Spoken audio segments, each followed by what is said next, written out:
Good morning mga kabiyahe, gear oil na tayo. So ang gagamitin natin is Shell Advance Scooter Gear Oil 1540. So kung napapansin nyo, dyan tayo papasok dyan. Tapos dito naman yung drain. So bubuksan natin yan. Yan yung mas mahaba, sa taas naman mas maiksi. So let's go. So ang gagamitin natin is number 12 na T-wrench.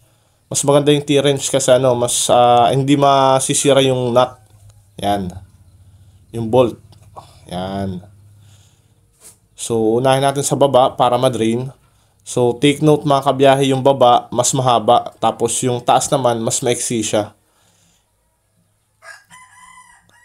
Medyo matagal na rin tayo kasi hindi nagpapalit, around 3 to 4 months na. Mga 4 na change oil na, so kawawa na masyado yung click natin. So now, ito na yung time para ma-maintain naman natin siya. Sabi pa nila, hindi yan gastos, maintenance. So ayan, namumuti na yung bolt, tapos yung loob niya sobrang itim na. Ayan o, sobrang itim na guys.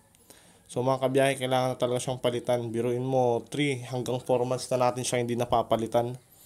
So kawawa na masyado yung click natin. So after nyan, lalagyan naman na natin ngayon yung bagong gear oil. So, fast forward muna tayo. So, ayan mga kabiyahe, binilisan na lang natin. Fast forward na lang natin Time-lapse tayo, time-lapse para mas mabilis yung gawa natin.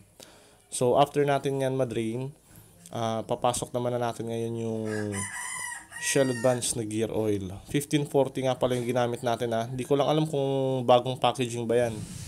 Ayan di ko alam kung bagong packaging yan o lumang packaging. Basta Shell yung hinanap ko kasi wala silang stock ng isang brand.